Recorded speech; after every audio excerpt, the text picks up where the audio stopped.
या अधिवेशनामध्ये सादर करतील। त्याच्या पार्श्वभूमीवर आज मंत्रिमंडळाची बैठक झाली आणि अनेक महत्त्वाचे निर्णय देखील मंत्रिमंडळाच्या या बैठकीत घेण्यात आले आहेत।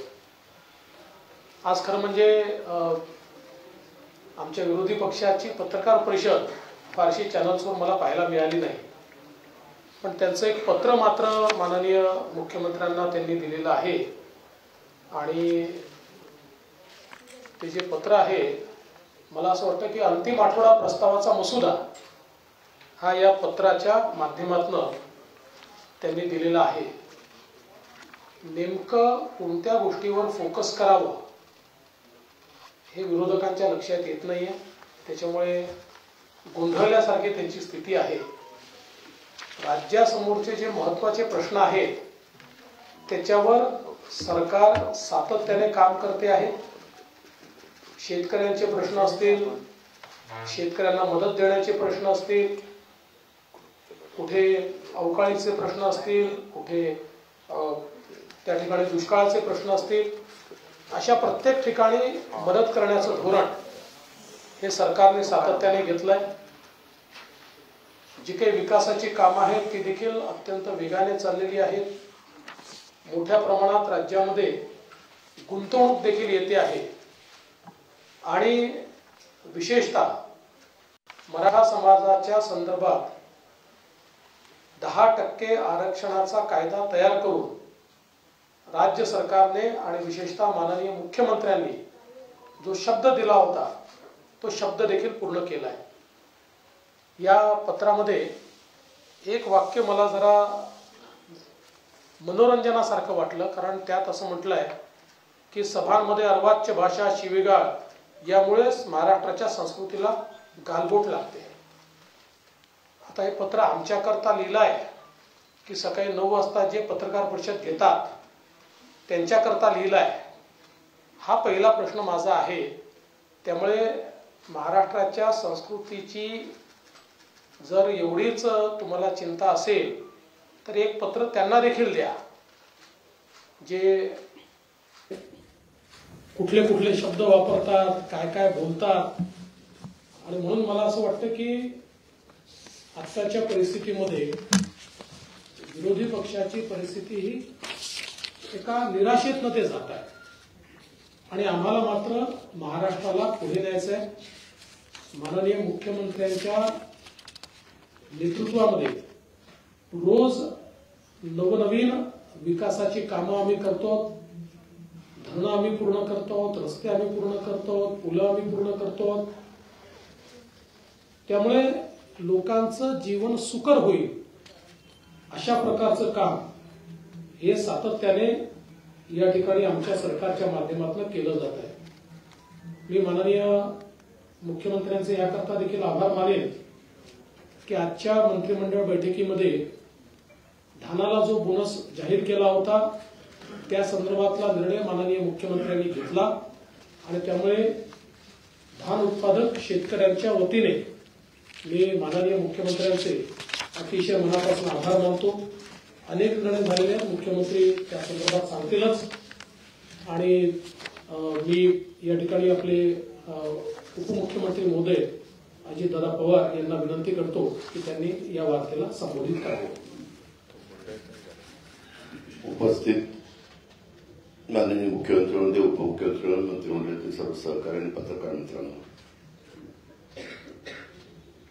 दरवर्षीच्या प्रथेप्रमाणे निवडणुका ज्यावेळेस जवळ येतात आणि शेवटचं वर्ष असतं त्यावेळेस आपल्याला अर्थसंकल्प सादर करता येत नाही, म्हणून आपण अंतरिम अर्थसंकल्प दर 5 वर्षांनी सादर करत असतो। लोकसभेच्या निवडणुका होऊन तिथं नवीन अर्थसंकल्प त्यांनी सादर केल्यानंतर आपला अर्थसंकल्प साधारण जुलैमध्ये त्या ठिकाणी येईल आणि म्हणून हे 4 दिवसाच्या अधिवेशनामध्ये साधारण एप्रिल, मे, जून, जुलै हे 4 महिन्याच्या खर्चाला मान्यता आम्ही घेणार आहोत।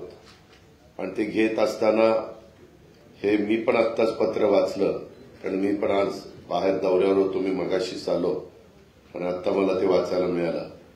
खरं तर विरोधी पक्षाचं म्हणजे त्यांच्यामध्ये काही त्राणच राहिलेलं नाही, कुठलं तरी काहीतरी आरोप करायचे त्याच्यामध्ये मी तर आल्यावर एक चौकशी केली महानंदच्या बद्दल. बघा, सातत्याने बोललं जातं की हे महानंद गुजरातला देऊन टाकलं, गुजरातच्या दावणीला बांधलं. महानंदची जागा पत्रकार मित्रांनो गोरेगावमध्ये आहे. ती आपल्या सरकारची जागा आहे, महानंदला दिलेली जागा आहे. अनेक महत्वाचे प्रकल्प काही वेळेस एनडीडीबी ही पूर्णपणे देशाची एक दुधामध्ये काम करणारी संस्था आहे आणि मागे आपल्याच महाराष्ट्रातला जळगावचा दूध संघ हा एनडीडीबीने चालवायला घेतलेला होता. तो चांगला चालायला लागल्यानंतर पुन्हा तो जळगाव जिल्हा दूध संघाकडे आला आणि आता दुधा उत्पादक शेतकऱ्यांचे प्रतिनिधी तो संघ चालवतात. त्याच्यामध्ये जाणीवपूर्वक काहीतरी आम्ही महायुतीच्या सरकारच्या माध्यमातून वेगळं करतोय, कुणाला तरी कुणाच्या तरी घशात काहीतरी घालतोय, हे इतकं दादांत कुठे माहिती घेत नाही, काही करत नाही आणि उगेच उचलली जीभ लावली टाळायला अशा प्रकारच्या यांचा काहींचा प्रयत्न चाललेला आहे. त्याच्यात अजिबात तथ्य नाहीये. ही बाब मला आवर्जून आपल्याला सगळ्यांना सांगायची. मी करार केल्यानंतर अजून करार पण झालेला नाहीये. चर्चा झालेली आहे, सगळ्यांनी राजीनामे दिलेले. आता त्यांचा प्रस्ताव आल्यानंतर कॅबिनेट त्याच्याबद्दलची चर्चा करेल, निर्णय त्या बाबतीमध्ये घेईल आणि तो स्पष्टपणे आपल्या सगळ्यांनाच कळेल. पण याच्यातून कुठंतरी दूध उत्पादक शेतकऱ्यांच्यावर हे सरकार अन्याय करतंय अशा प्रकारची भावना निर्माण करायची, हे अतिशय चुकीचं त्यांचा आरोप आहे. हे पण मला या निमित्तानं सांगायचं आहे. आताच डीसीएम साहेब म्हणाले तशा पद्धतीनं खूप चांगले निर्णय आजच्या मंत्रिमंडळाच्या बैठकीमध्ये घेतले गेले. थोडंसं मधी पंतप्रधानांची कॉन्फरन्स एक होती, व्हिडिओ कॉन्फरन्स, त्याच्यामध्ये काही महत्वाच्या कार्यक्रमाच्यामुळं आम्ही तिथं हजर होतो म्हणून थोडं पत्रकार मित्रांना पण भेटायला आम्हाला उशीर लागला, नाहीतर आम्ही मगाशीच तुम्हाला सगळ्यांना भेटलो असतो. एकंदरीतच आता वेगवेगळे ज्या काही घटना आपल्या महाराष्ट्रामध्ये घडतायत, त्यांनी ड्रग्सच्या बद्दलचा उल्लेख पण पत्रामध्ये केला. मित्रांनो, पुण्यामध्येच नवीन आलेले सीपींनी त्याच्यामध्ये लक्ष घातलं, पोलीस यंत्रणेने लक्ष घातलं आणि 4,000 कोटी रुपयांचं जवळपास ड्रग पकडलं. अजून पण त्याचे धागेदोरे कुठपर्यंत जात आहेत ह्याचा शहानिशा तपास चाललेला आहे. कुठं लंडनला धागादोरा पोचलाय, पंजाबला धागादोरा पोचलाय, वेगवेगळ्या भागामध्ये ते धागेदोरे पोचले. त्याच्या संदर्भामध्ये एवढा आता तपास लागला, त्याचं कुठंतरी थोडंसं कौतुक करायचं सोडूनच द्या. परंतु एवढं कसं वाढलं, काय वाढलं, वाढायला नकोच. आपल्यामधली नवीन पिढी ह्याच्यामध्ये कुठंतरी त्याच्या आहारी जाण्याचं अजिबात काही कारण नाही. त्याकरता खबरदारी सरकार कुणाचंही असलं तरी घेतली गेली पाहिजे, हेही त्रिवार सत्य आहे. पण हे पोलीस यंत्रणा त्याच्यातनं सगळ्या गोष्टी अतिशय खोलामध्ये जाऊन करतीये. आम्ही तर त्यांना सांगितलेले, देवेंद्रजींनी काल पुण्यामध्ये आल्यानंतर त्यांना 25 लाखाचं बक्षीस पण जाहीर केलं. शेवटी चांगलं काम करणाऱ्याला एक शाबासकीची थाप टाकल्यानंतर त्यांना पण ग्रुप येतो, आणखीन ते जोमाने कामाला लागतात. ही पहिल्यापासूनच पद्धत आहे, परंपरा आहे. त्याच्यामध्ये काही नवीन सरकारने केलंय अशातला भाग नाही. पण त्याच्याबद्दल पण टीका टिप्पणी करायची, निव्वळ टीका टिप्पणी करणे एवढा एकमेव उद्योग हा त्यांच्याकडे राहिलेला आहे आणि त्याच्यातून सातत्याने काहीतरी गरळोकांची कामं चाललेली आहे. मी नेहमीच म्हणतो की सगळ्यांनीच एक भान ठेवून प्रत्येकाने आपापली स्टेटमेंट केली पाहिजे. सुसंस्कृत महाराष्ट्रामध्ये आपण सगळेजणच काम करतो, त्यावेळेस ती सुसंस्कृत महाराष्ट्राची परंपरा ही सगळ्यांनीच, आम्ही पण लोकांनी किंवा विरोधी पक्षांनी, सगळ्यांनीच, सर्वच राजकीय पक्षांनी पुढे पण चालवण्याचा प्रयत्न केला पाहिजे. त्याच्यामध्ये कुठं कोण चुकत असेल तर त्यालाही समजून सांगण्याचं काम केलं पाहिजे, असं माझं स्पष्ट या निमित्तानं मत आहे. मित्रांनो, दुसरा एक महत्वाचा मुद्दा एक आहे, तो म्हणजे मराठा आरक्षणाच्या बद्दल. आपल्यालाही सगळ्यांना माहिती आहे की स्वतः राज्याच्या प्रमुखांनी शिवाजी महाराजांची शपथ शिवाजी आपल्या दसऱ्याच्या वेळेस घेतली, विजयादशमीच्या वेळेस, आणि त्याच्यानंतर संपूर्ण सरकार त्याच्यामध्ये कामाला लागलं, यंत्रणा कामाला लागली. त्याबद्दल जास्त विस्तृतपणे मुख्यमंत्री महोदय बोलतीलच. परंतु एकदा ह्याच्यातनं मार्ग काढण्याचा प्रयत्न केल्यानंतर व्यक्ती कुणीही जरी असली, प्रत्येकाला संविधानाने लोकशाही पद्धतीनं म्हणणं मांडण्याचा अधिकार दिलेला आहे, आंदोलन करण्याचा अधिकार दिलेला आहे, त्याबद्दल दुमत असायचं काही कारण नाही. परंतु आपण काय बोलतोय, कशा पद्धतीनं बोलतोय, काही काही जण तिथं विभागीय आयुक्त असतील, कलेक्टर असतील, एसपी असतील किंवा बाकीचे अधिकारी असतील, यांच्याशी वागत असताना बोलत असताना त्यांना कशी प्रकारची शिवराळ भाषा वापरली जाते हे नक्की कोण करतंय, एवढं कसं काय धाडस होतंय, ह्याही खोलामध्ये थोडंसं जाण्याची नितांत गरज आहे. आणि एवढं स्वतः राज्याचे प्रमुख असं मी कधी बघितलं नाही. मागे पण अनेकांनी उपोषणं केले, मोर्चे काढले, परंतु राज्याचे प्रमुख 2 वेळेला, एकदा तिकडे जालन्यामध्ये गेले, एकदा नवी मुंबईमध्ये गेले आणि एकच, राज्याची कायदा सुव्यवस्था चांगली राहावी, सगळ्यांच्यामध्ये एकोपा राहावा आणि प्रश्न तसाच लागावा, त्याच्यामध्ये खूप वर्षाची मागणी आहे. पृथ्वीराज बाबांच्या सरकारने पण त्याच्यामध्ये निर्णय घेतला होता, तो टिकला नाही हायकोर्टात. देवेंद्रजींनी पण निर्णय घेतला, तो टिकला नाही सुप्रीम कोर्टामध्ये. आणि त्याच्यानंतरच्या काळात आता निर्णय घेताना माणूस एखादा दुधाने तोंड भाजल्यानंतर ताक देखील फुंकून पितोही आपल्या मराठीमध्ये बोललं जातं. तशा पद्धतीनं फार बारकाईनं त्याच्यात लक्ष घातलं आणि मागास आयोग नेमणं, एक न्यायालयाची समिती नेमणं आणि त्याच्यातनं मार्ग काढणं, हे सगळ्या गोष्टी करत असताना आज देखील जाणीवपूर्वक वेगवेगळ्या प्रकारची वक्तव्य ही केली जातात. मुख्यमंत्र्यांच्या बद्दल शिवराळ भाषा केली जाते, उपमुख्यमंत्री असतील, बाकीचे सगळेजण असतील. अशी पद्धत आपल्या महाराष्ट्रामध्ये कधी नव्हती. कुणी असं समजू नये किंवा हे आपण काही बोललो तर ते खपतं, असं होणार नाही. शेवटी सगळ्यांना नियम कायदे सारखे आहेत ह्याची नोंद देखील सगळ्यांनी घ्यावी. कारण नसताना एक समाजामध्ये गैरसमज पण निर्माण करण्याचा प्रयत्न करू नये. आणि मला समाजाला पण आवाहन करायचंय की हे सगळं करत असताना याच्यामध्ये सगळ्या गोष्टी टिकाऊ होतील ह्याच पद्धतीचा प्रयत्न, जसं बिहारच्या सरकारने नितीश कुमार यांनी 10% आरक्षण वाढवलं, तसं आपलं 52 अधिक 62 अधिक हे 72% झालेलं आहे. आणि सगळ्यांचं मत आहे की एक फार बारकाईनं काही कोटी लोकांचं सगळं माहिती घेऊन ते केलेलं आहे. सगळ्या सोयऱ्यांच्या बद्दल 6.5 लाख हरकती आलेल्या आहेत, त्याच्याबद्दलचं पण काम चाललेलं आहे. शेवटी करताना काम मागणी केल्यानंतर ती कायद्याच्या नियमाच्या चौकटीमध्ये कशी बसेल हा देखील अतिशय महत्वाचा त्याच्यातला प्रश्न असतो. ह्याची पण नोंद कृपा करून सगळ्यांनी घ्यावी. आणि एकंदरीतच राज्यामध्ये सर्वसामान्यांचं सरकार चांगल्या पद्धतीनं काम करतं, ते करत असताना त्याला कुठेतरी गालबोट लावण्याचा प्रयत्न हा कोणी करू नये. ह्याच्या पाठीमागं कोण आहे त्याही बद्दल खोलात जाऊन त्याच्या संदर्भातली माहिती घ्यावी लागेल. कारण एक व्यक्ती एवढं धाडस त्या बाबतीमध्ये करणार नाही, तर त्याही संदर्भामध्ये सरकार निश्चितपणे योग्य ती भूमिका घेईल. एवढंच मला या निमित्तानं सांगायचं. धन्यवाद. आजच्या पत्रकार परिषदेमध्ये उपस्थित सर्व पत्रकारांचं मनापासून स्वागत.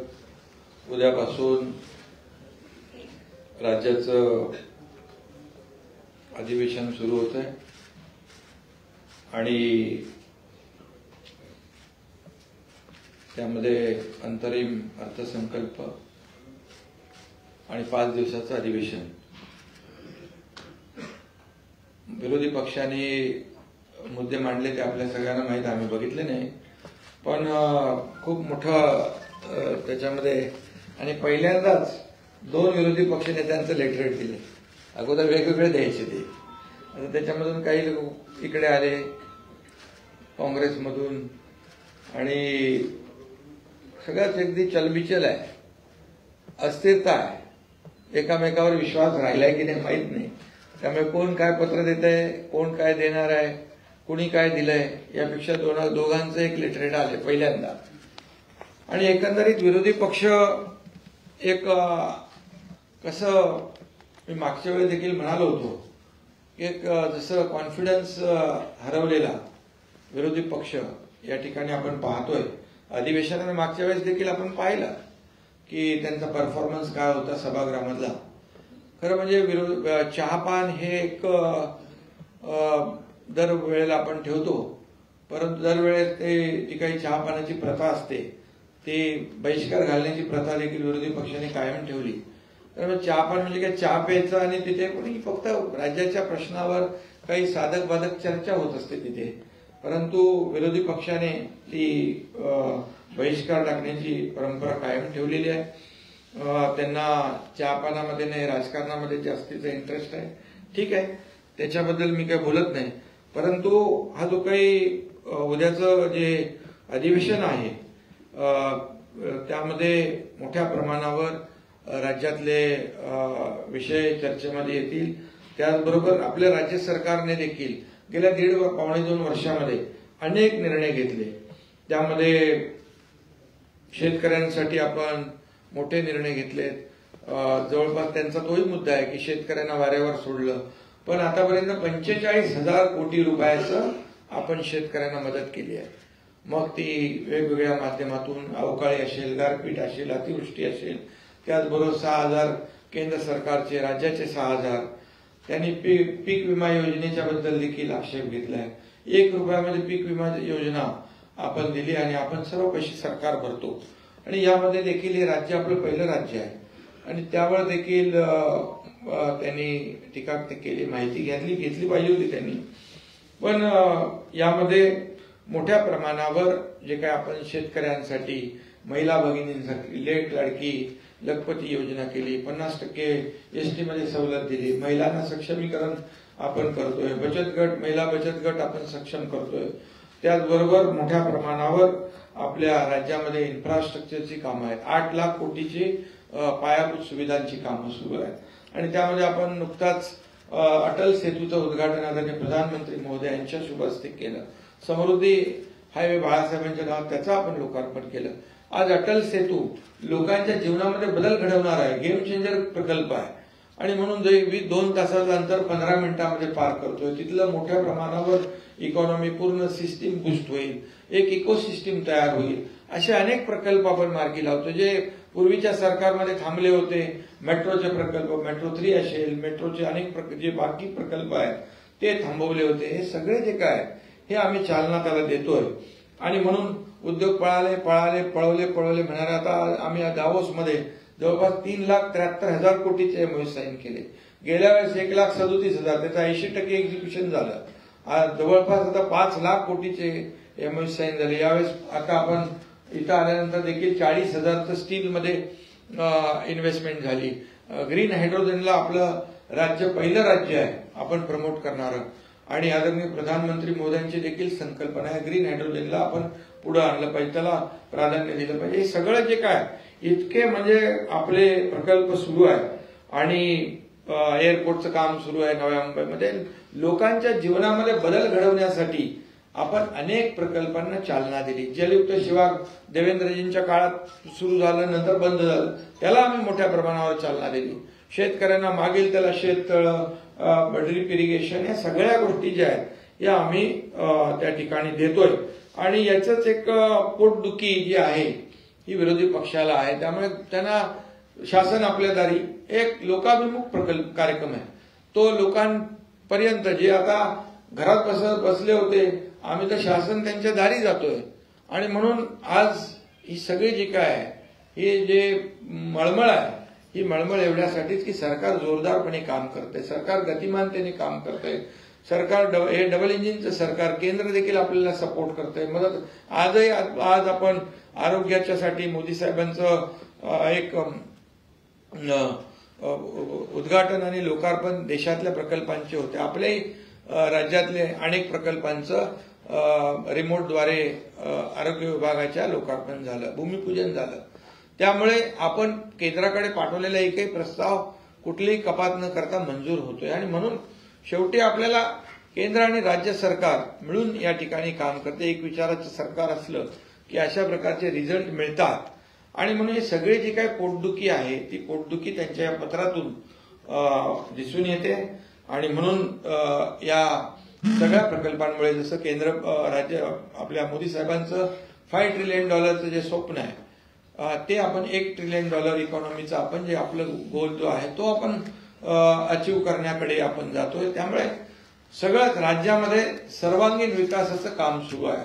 आपल्याकडे मोठ्या प्रमाणात आज जे पायाभूत सुविधेचे प्रकल्प देशामध्ये पहिल्या क्रमांकाचे आपल्या राज्यामध्ये आहे. आज FDI मध्ये आपण पहिल्या नंबरला आहोत आणि हे सगळं जे आहे आज जीडीपी मध्ये आपला कॉन्ट्रीब्युशन सगळ्यात जास्ती आहे.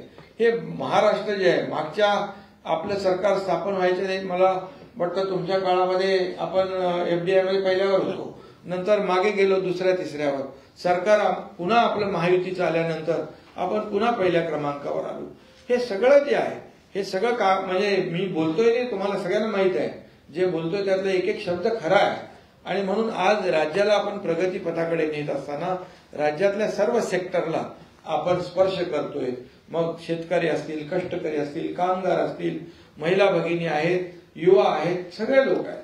रोजगाराचा विषय आज आपला शासकीय नोकऱ्या त्या आपण सुरू केल्या, स्टार्टअप आहे, त्याचबरोबर स्किल डेव्हलपमेंट सेंटरच्या माध्यमातून आपण लाखो लोकांना नोकऱ्या देतो. आणि त्यामुळे हे जे काय गतिमानतेने सरकार सुरू आहे, आपण स्वच्छतेकडे आपण लक्ष दिलंय, डीप क्लीन ड्राईव्ह आपण स्वतः सुरू केले, त्याच्यामुळे खूप मोठ्या प्रमाणावर टप्प्याटप्प्याने मुंबईनंतर इतर सगळे शहरं सर्व राज्यामध्ये आपण ते करतो. त्याच्यामुळे प्रदूषणामध्ये देखील खूप जे काही कमी झालंय.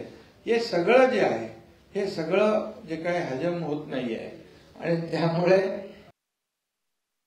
या सगळ्या ज्या बाबी आहेत. मराठा आरक्षणच्या बाबतीमध्ये मराठा आरक्षण आज आपण जे मी अजितदादा म्हणाले, मी शपथ घेतली होती त्याप्रमाणे मराठा आरक्षण 10% देण्याचा निर्णय आपल्या सरकारने घेतला. एक धाडसी निर्णय घेतला.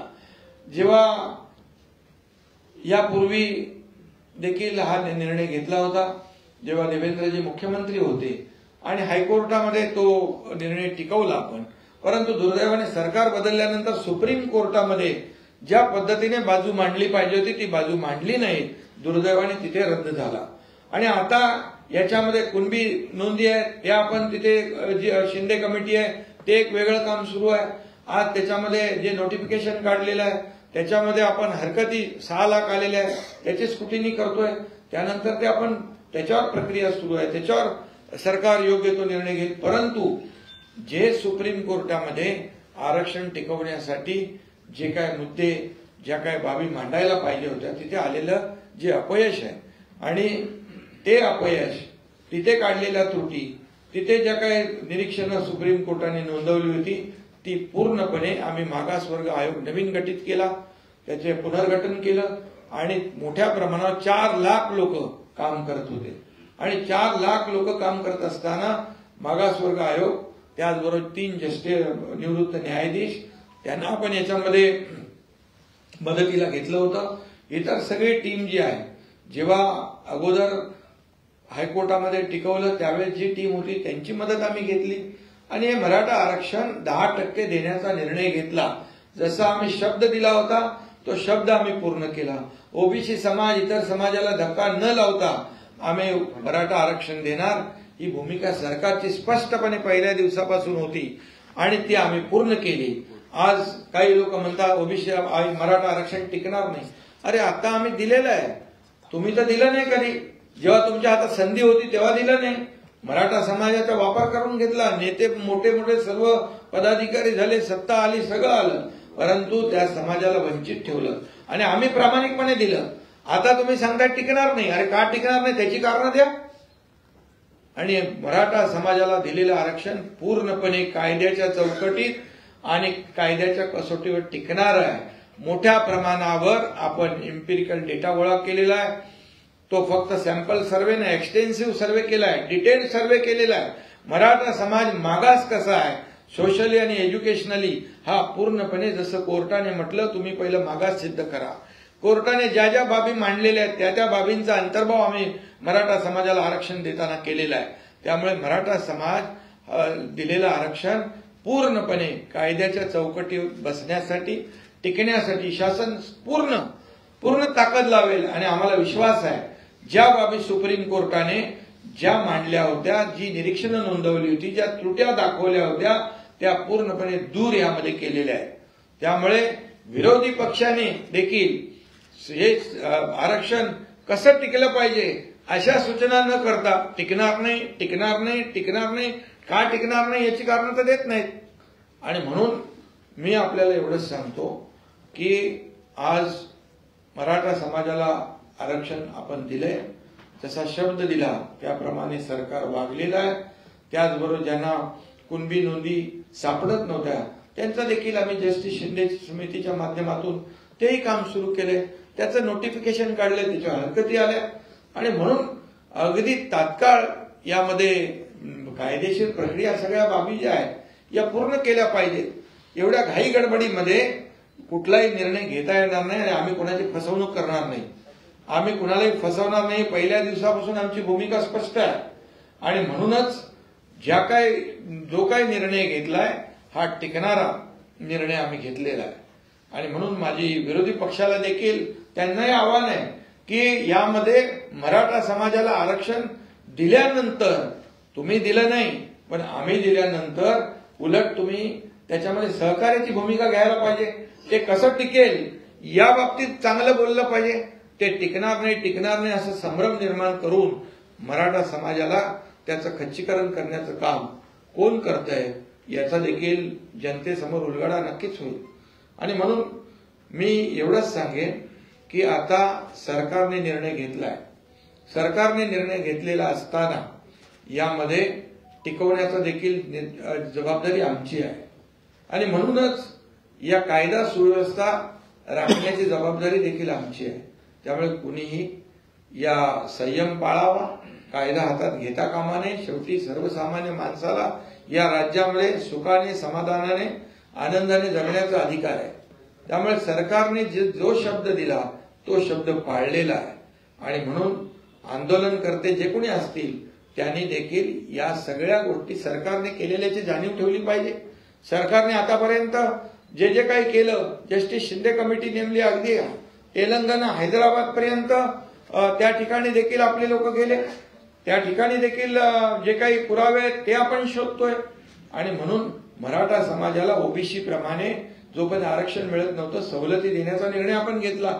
सारथी असेल, अण्णासाहेब पाटील आर्थिक विकास महामंडळ असेल, त्याचे 10 लाखाचे 15 लाख आपण त्याचं कर्ज आपण व्याज आपण भरतोय सरकार म्हणून.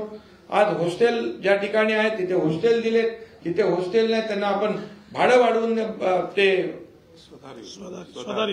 स्वधार योजना सुरू केली आणि सगळं जे आहे हे आपण सकारात्मक करतोय. आज किती अधिसंख्य पदं होती, कोणी हिंमत केली?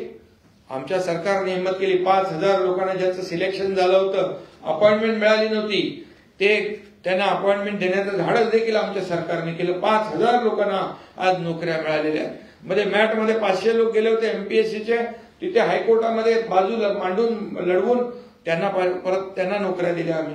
कुठं सरकार मागे पडतंय, कुठे सरकार कमी पडतंय हे तर दाखवा. आणि म्हणून ह्या सगळ्या ज्या काही बाबी आहेत या राज्यामध्ये काही लोकांचं अराजकता पसरवण्याचं जे काही हे आहे, कारस्थान आहे, हे कुणी करता कामा नये. या राज्यातली जनता सुज्ञ आहे, या महाराष्ट्रातली जनता सुज्ञ आहे आणि सरकार जे काम करतंय याचा देखील साक्षीदार जनता आहे. आणि म्हणून आतापर्यंत जे काही झालं नाही मराठा समाजाच्या बाबतीमध्ये, ओबीसी समाजाच्या बाबतीमध्ये अनेक निर्णय सरकारने घेतले. आज आपल्या धनगर समाजाचा पण आपण कॅबिनेटमध्ये तोही निर्णय आज आपण घेतला. 5,500 ते 10,000 5,500 ते 10,000 संख्या वाढवण्याचा, समाजाला, सर्व समाजाला मुख्य प्रवाहामध्ये आणण्याचं काम सरकार करतंय. त्यामुळे मला वाटतं याच्यामध्ये कुणीही एक लोकांमध्ये संभ्रम पसरवण्याचा आणि सहानुभूती मिळवण्याचा प्रयत्न करू नये. महाराष्ट्रातली जनता सुज्ञ आहे.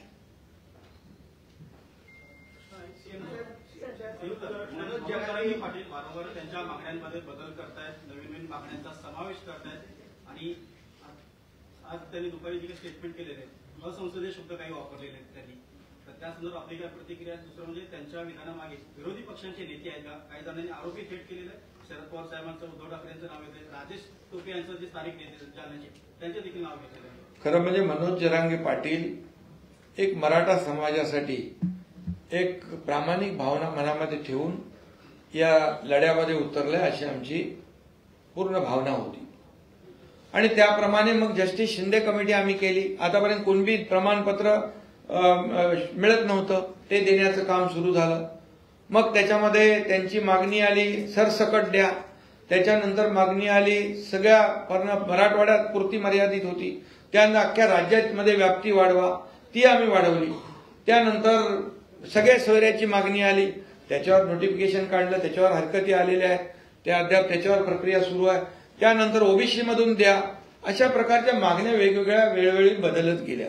आणि खरं म्हणजे आता मी स्वतः मुख्यमंत्री म्हणून त्यांना भेटायला जालना या ठिकाणी गेलो. किती आतापर्यंत किती आंदोलनं झाली, 56 मोर्चे झाले मुंबईमध्ये. ज्यावेळेस देवेंद्रजी मुख्यमंत्री होते 56 आंदोलनं मोर्चे झाले, शांततेत झाले. अगदी कायदा कोणी हातात घेतला नाही, सगळ्यांनी त्याची वाहवा केली. मराठा समाजाचे 56 मोर्चे झाल्यानंतर कुठल्याही समाजाला त्रास झाला नाही. परंतु यावेळेस काय झालं, यावेळेस कुठे आग लावली, कुठे काय केलं, दगडफेक झाली, कुठे काय, हे सगळं मराठा समाज हा संयमी आहे. मराठा समाजाने शिस्तीने आंदोलनं केलेली आहे. परंतु त्याला गालबोट लावण्याचं काम जे कोणी लोक करतायत, यापासून देखील मराठा समाजाने सावध राहिलं पाहिजे तरुणांनी, हे माझी सूचना आहे. आणि त्यामध्ये जरांगे पाटील मनोज जरांगे पाटील जेव्हापर्यंत या ठिकाणी लोकांसाठी काही प्रामाणिक भावना आहे, अशा प्रकारचं त्याची भावना होती. सरकार त्याच्याबरोबर, मी जालनाला गेलो, नव्या मुंबईत गेलो, आणि मुख्यमंत्री असताना मी कधीही इगो ठेवला नाही. परंतु आता जी काही त्यांची भाषा आहे, ती भाषा राजकीय भाषा मला वाटते, आणि त्याच्या मागे कोणीतरी बोलवतंय अशा प्रकारचा वास येतो. आणि त्यामुळे यामध्ये कुठल्याही राजकारणाला बळी न पडता मराठा समाजाने आपल्याला सरकारने दिलेला निर्णय जो आहे, हा सरकारने दिलेला निर्णय पूर्णपणे विचारांती निर्णय घेतलेला आहे. आणि आज मुख्यमंत्री, उपमुख्यमंत्री यांच्याबद्दल अशा प्रकारचं वक्तव्य करणं, खालच्या पातळीवर जाऊन बोलणं, ही आपली संस्कृती नाहीये, ही महाराष्ट्राची संस्कृती नाहीये. आंदोलनकर्ते अनेक होऊन गेले. आज देवेंद्रजींच्या बाबतीमध्ये कुठला आरोप केला त्यांनी, अशा प्रकारचं कुणीतरी त्यांना सांगायला लावतंय का, याचा त्यांनी विचार केला पाहिजे. जर देवेंद्रजी मराठा समाजाच्या विरोधामध्ये असते तर त्यांनी मागच्या वेळेस जे आरक्षण दिलं, आम्ही सगळे एकत्र होतो, मराठा समाजाला आरक्षण मिळवून दिलं, त्यासाठी खूप मेहनत आम्ही घेतली. त्यावेळेस हायकोर्टामध्ये देखील टिकवलं ते, हे टिकलं नाही त्या सुप्रीम कोर्टामध्ये. याला जबाबदार कोण आहे? आणि म्हणून अशा प्रकारचे खालचे पातळीवरचे आरोप हे महाराष्ट्र सहन करत नाही. महाराष्ट्राची ती संस्कृती नाही, महाराष्ट्राची ती परंपरा नाही. आता याच्यामधून एवढं सगळं केल्यानंतर, दिल्यानंतर त्यांना अपेक्षितच नव्हतं विरोधी पक्षाला एवढ्या लवकर मराठा आरक्षण मिळेल. अरे आम्ही डे नाईट काम केलं, 4 लाख लोक काम करत होते दिवस रात्र, आणि दिवस रात्र त्यांना अपेक्षितच नव्हतं मराठा आरक्षण 10% मिळेल. त्यांना वाटलं हे सगळं जाळत सगळं हे कायदा सुव्यवस्थेचा प्रश्न निर्माण होईल, समाजामध्ये तेढ निर्माण होईल, अशीच भावना होती त्यांची, मिटवण्याची भावना नव्हती. आणि म्हणून हे दिलं.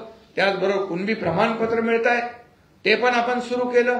मराठा समाजाला ओबीसी प्रमाणे सवलती मिळत आहेत, हेही आपण सरकारने सुरू केलं. काय सरकारने केलं नाही ते सांगा, तुम्ही तर केलं नाही, आणि जे सरकार करतंय त्याच्यामध्ये आडवे येत आहे. बिलकुल मी एवढंच सांगतो, या महाराष्ट्रातली जनता सुज्ञ आहे, तुम्हाला योग्य तुमची जागा दाखवेल. आणि मला एवढंच सांगायचं आहे, आंदोलनकर्त्यांनी कायदा हातात घेता येणार नाही. या कायद्यासमोर कोणीही छोटा मोठा नाही, कायद्यासमोर सर्व समान आहे, याची जाणीव प्रत्येकाने ठेवली पाहिजे. सरकार म्हणून, मुख्यमंत्री म्हणून मी कधीही काही इगो ठेवला नाही. कशाला जायचं, कशासाठी जायचं, हजारो आंदोलनं झाली या राज्यामध्ये, तेव्हा अशा प्रकारचं कधीही कोणी वागलं नाही. आणि म्हणून प्रत्येकाने आपल्या आपल्या मर्यादेमध्ये राहिलं पाहिजे. या आपल्यामुळे समाजाला त्रास होता कामा नये, कायदा सुव्यवस्थेचा प्रश्न निर्माण होता कामा नये, याची दखल आणि नोंद प्रत्येकाने घेतली पाहिजे. आणि या सगळ्या मागे सरकार पूर्णपणे लक्ष ठेवून आहे. आणि कुणाला वाटत असेल की सरकारला काही माहित नाही, परंतु सरकार, गृह विभाग या बाबतीमध्ये पूर्णपणे लक्ष ठेवून आहे. मी पुन्हा एकदा सांगतो, या राज्यातली कायदा सुव्यवस्था बिघडवण्यासाठी जे कोणी जबाबदार असतील त्यांना बिलकुल सरकार पाठीशी नाही, माफ करणार नाही.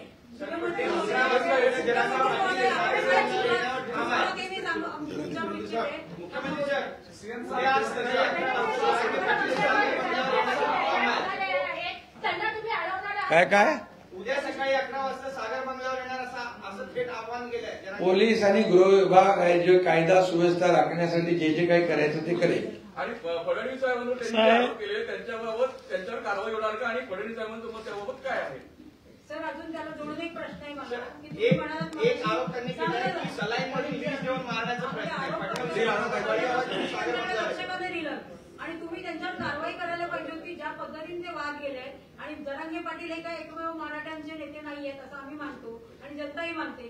तुम्ही त्यांच्यावर विश्वास ठेवत इतक्या वेळ त्यांना सांभाळून घेतलं ही तुमची चूक आहे आणि तुम्ही त्यांच्यावर आताच कारवाई करणार का हे सांगतो. सागर बंगला हा सरकारी आहे. कोणीही सरकारी कामाने कधीही सागर बंगल्यावर येऊ शकतं. कोणाची अडवणूक नाही. दुसरी गोष्ट जे माननीय मुख्यमंत्र्यांनी या ठिकाणी सांगितलं, कुठल्या निराशेतून ते बोलतायत, कुठली सहानुभूती त्यांना घ्यायची आहे याबद्दल मला कल्पना नाही.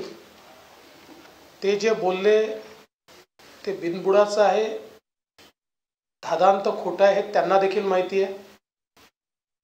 मराठा समाजाकरता मी काय केलं मुख्यमंत्र्यांनी आता सांगितलं आणि मराठा समाजालाही माहिती आहे. आज जी सारथी किंवा अण्णासाहेब पाटील आर्थिक विकास महामंडळ मराठा विद्यार्थ्यांना आणि तरुणांना आशेचं स्थान आहे, त्याची सुरुवात मी केली आहे. त्याच्या सगळ्या योजनांची सुरुवात मी केली आहे आणि त्याच्यानंतर माननीय मुख्यमंत्री महोदयांनी त्या सगळ्या योजना अधिक सुदृढ केल्या आहेत. त्या योजनांमध्ये वाढ केलेली आहे. मराठा आरक्षण मी हायकोर्टात देखील टिकवलं. जोपर्यंत मी मुख्यमंत्री होतो सुप्रीम कोर्टात देखील टिकवलं. माझं मुख्यमंत्रीपद गेल्यानंतर जे मुख्यमंत्री आले होते आणि त्यांच्यासोबत जे काही ज्यांना जबाबदाऱ्या दिल्या होत्या जे काही असेल, पण ते सुप्रीम कोर्टामध्ये ते मुख्यमंत्री हे आरक्षण टिकवू शकले नाहीत. हे देखील आपण सगळ्यांनी स्पष्टपणे बघितलेलं आहे. त्यामुळे कोणाच्या म्हणण्याने मराठा समाज त्या गोष्टीवर विश्वास ठेवेल असं मानणाऱ्यांपैकी मी नाही. पण एक गोष्ट मात्र निश्चित आहे, जी स्क्रिप्ट आतापर्यंत उद्धव ठाकरे बोलत होते, ज्या स्क्रिप्टवर पवार साहेब बोलत होते, नेमक्या तशाच स्क्रिप्टवर तेच विषय जरांगेंनी का मांडावे असा माझ्यासमोर प्रश्न आहे. त्याच्यामुळे याच्या पाठीशी काय आहे काय नाही आहे मुख्यमंत्री महोदयांनी सांगितलं, त्याची काही कल्पना आमच्याकडे आहे, ती योग्य वेळी बाहेर येईल. तुर्तस एवढंच आहे, कायदा सुव्यवस्था न बिघडवता कोणी आंदोलन केलं तरी आमची हरकत नाही. पण कायदा आणि सुव्यवस्थेचं पालन होणार नसेल तर पोलिसांना योग्य कारवाई ही करावीच लागेल.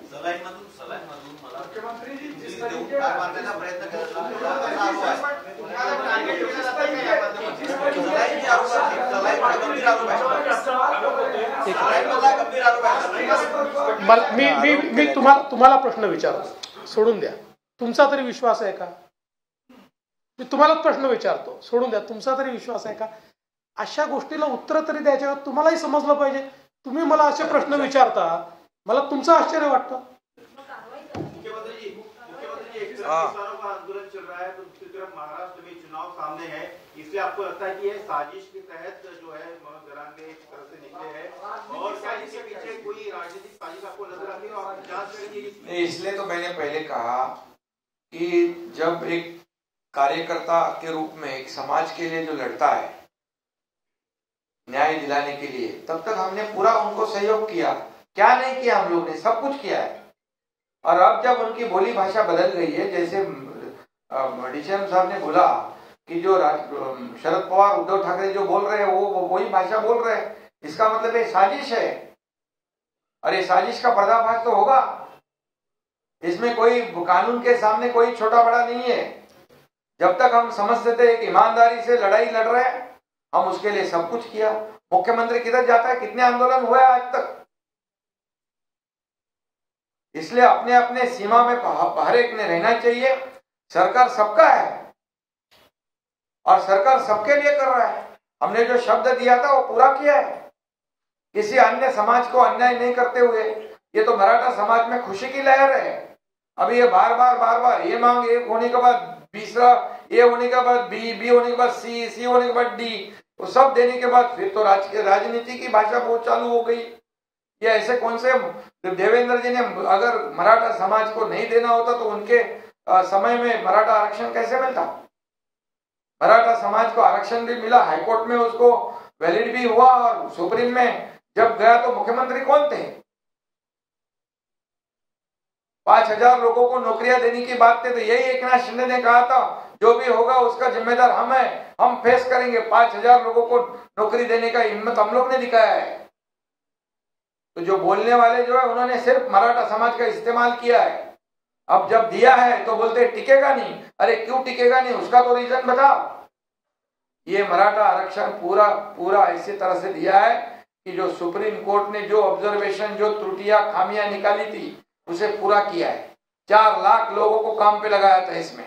हर जिले में हर कलेक्टर ऑफिस में विशेष ऑफिस खोला था इसके लिए।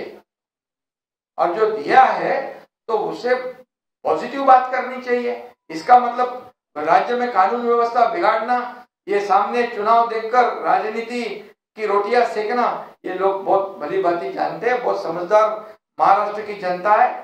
ये उनको सही जगह दिखाएंगे। इसके पीछे जो भी साजिश है वो साजिश तो उसका पर्दाफाश तो होगा ही।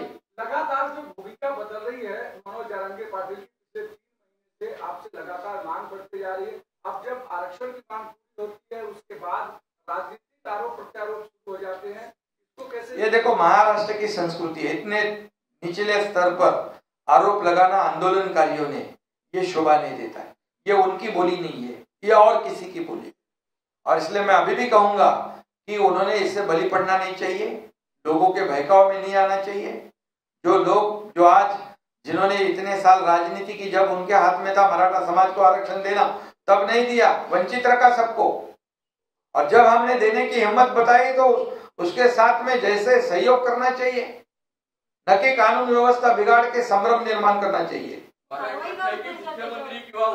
कानून के सामने कोई भी छोटा बड़ा नहीं है, मैंने बताया है आपको। मुख्यमंत्री किंवा उपमुख्यमंत्री यांच्या विरुद्ध समाज माध्यमांवर आरोप केले तर आतापर्यंत अनेकदा गुन्हे दाखल झालेले आहेत। अरे मुख्यमंत्र्यांनी तर जेलमध्ये टाकले आरोप केले तर राणेंना आणि त्या कंगना रणावतला आणि त्या कोणतो आपला राणा नवनीत राणा त्याला 40 दिवस जेलमध्ये टाकलं, देशद्रोहाचा खटला भरला। तेच मला विचारायचंय तर फडणवीस साहेबांवरती असे आरोप झाल्यानंतर जरांगे विरुद्ध आपण गुन्हा दाखल करणार आहात का? सगळं कायदेशीर, ज्या मी मगाशीच म्हटलं, कायद्यापेक्षा कुणी स्वतःला मोठं समजू नये। संयम ठेवलेला आहे सरकारने, संयमाचा अंत पाहू नका। दुसरा प्रश्न असा आहे की 2.5 वर्षाच्या काळात सुप्रीम कोर्टाने आरक्षण टिकवलं नाही, महाविकास आघाडी सरकारने असं म्हणाला होता। त्या सरकारमध्ये राष्ट्रवादी काँग्रेस पक्ष सामील होता, त्याच्यात अजितदादा पवार उपमुख्यमंत्री होते। हा मग काय झालं? त्याच्यामध्ये एक अजितदादा पवार काय उपसमितीचे अध्यक्ष होते का मुख्यमंत्री होते? असं नाही, पण पक्षीय अरे असं काय, तुम्ही बघा आरक्षण जे टिकलं हायकोर्टामध्ये, सुप्रीम कोर्टामध्ये टिकलं नाही का? याचं कारण जे आहे हे तुम्हाला माहित आहे, सगळ्यांना माहित आहे। आणि त्या सगळ्या त्रुट्या ज्या आहेत आणि जी निरीक्षण आहे ती आम्ही पूर्णपणे या मागासवर्ग आयोग आणि आपल्या सर्व्हे मध्ये त्याची नोंद घेतलेली आहे। माझा प्रश्न वेगळा आहे, त्या समितीमध्ये आपणही होता, त्या गव्हर्नमेंटमध्ये हा होतो ना, मी मुख्यमंत्री नव्हतो, मी त्या उपसमितीचा अध्यक्ष पण नव्हतो। कोणते अडथळे आले असं मला विचारायचं? अरे अडथळे सगळे दूर केले आम्ही। तुम्हाला मी सांगतो, राज्य सरकार ते पूर्णपणे आरक्षण टिकवणार आणि सुप्रीम कोर्टाच्या गाईडलाईन प्रमाणेच आम्ही आरक्षण दिलेलं आहे।